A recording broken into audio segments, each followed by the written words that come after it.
I have deemed it necessary that it is mature enough and should go out and meet the world and be one of the models of the society. On the other hand, I am happy and excited like a 6-year-old child on Christmas Eve. But by nature, my happiness will hardly show. My grandmother used to tell me that animals tend to express their emotions more than we humans do. Surely, if I were a dog, I would have noticed my happiness by the wagging of the tail. Thank you.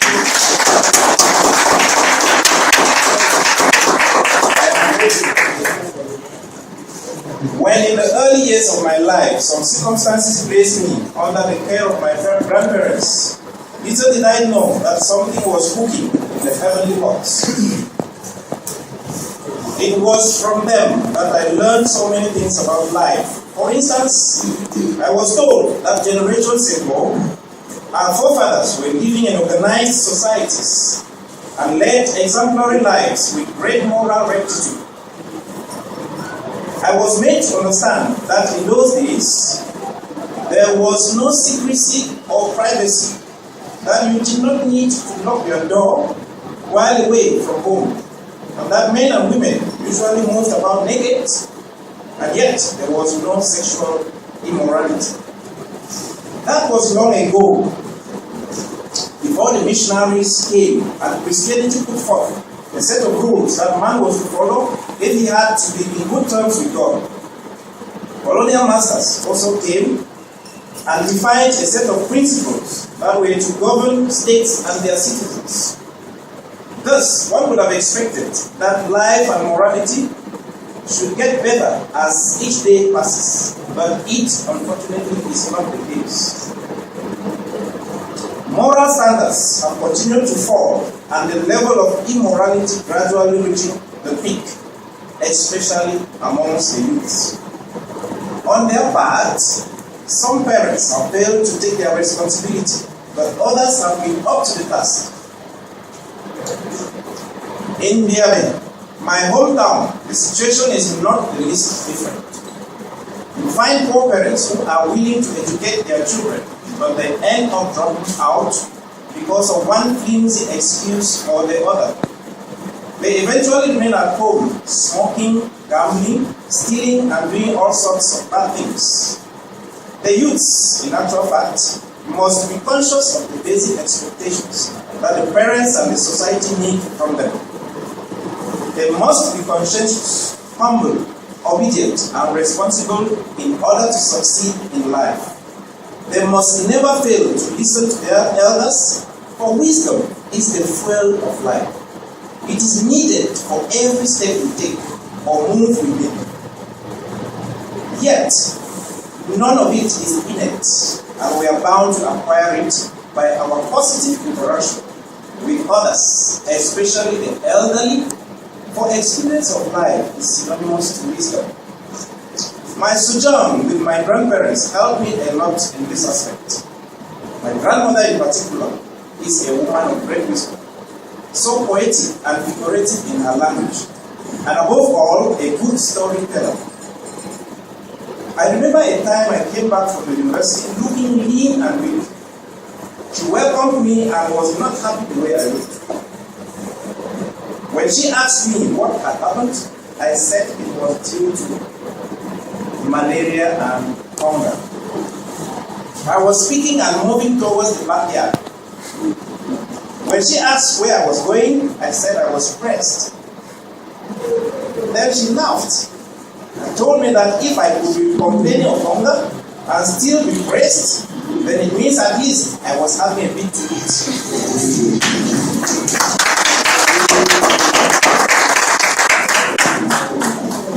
That evening, I overheard her telling her friend that I have returned from Goya, looking like they had seized me from a colony of ants. From time to time, she would rebuke her dog, Trouble, for allowing stray animals into the compound, and would, in her anger, forbid the dog from wagging near her, referring to the dog's face as having the color of the barrel.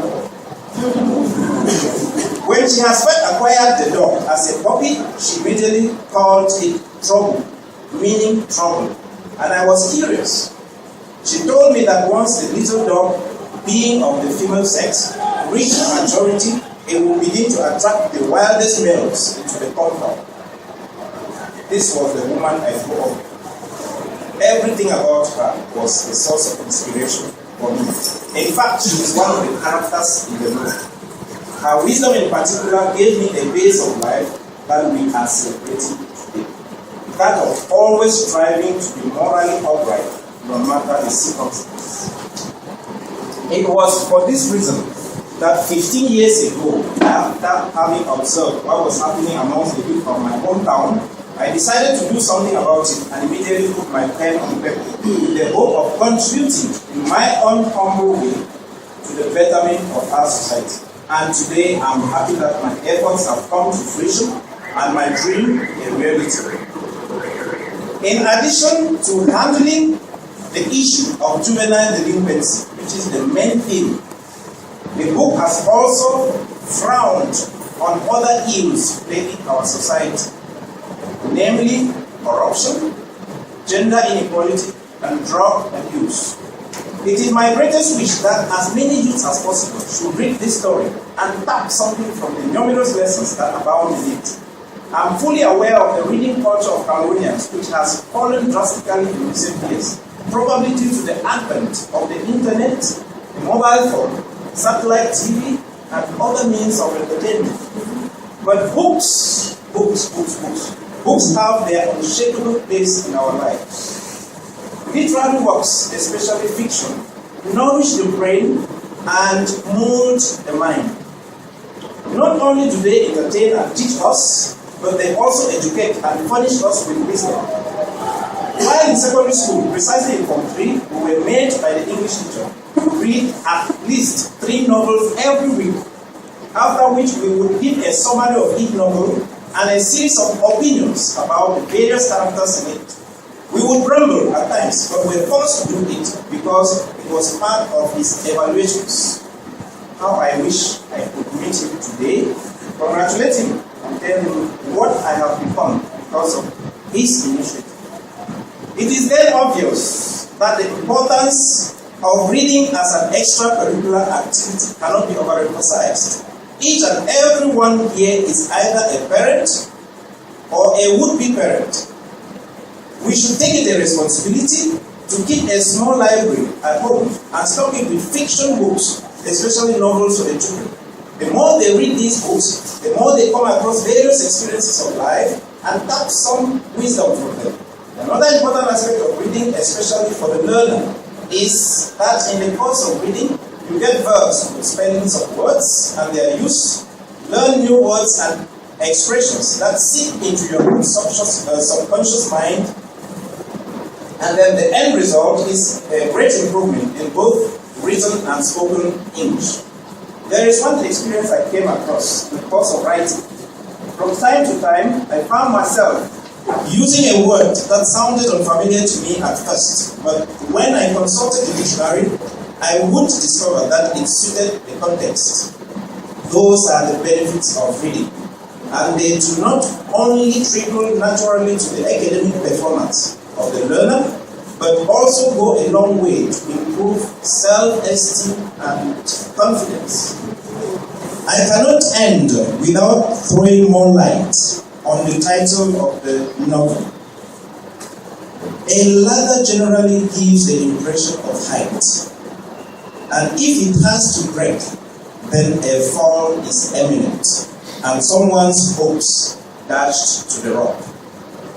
That is to say that somewhere along the plot of the novel, there is a disappointment.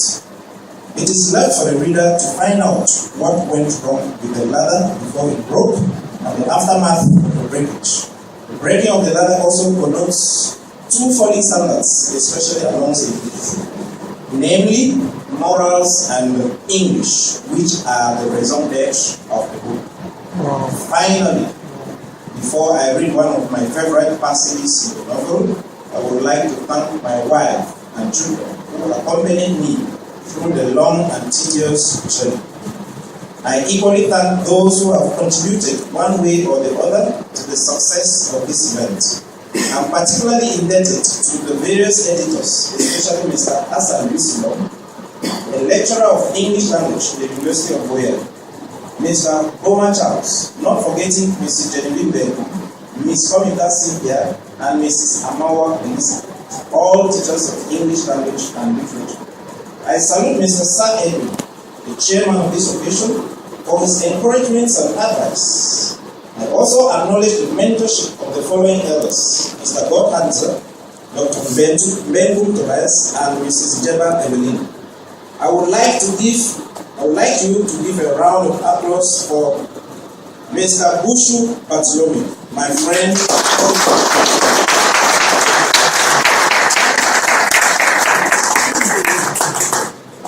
Thank you, sir. I'm deeply grateful to God for giving me the inspiration and any talents that I have employed in the course of writing the book. Once more, I thank everyone for coming.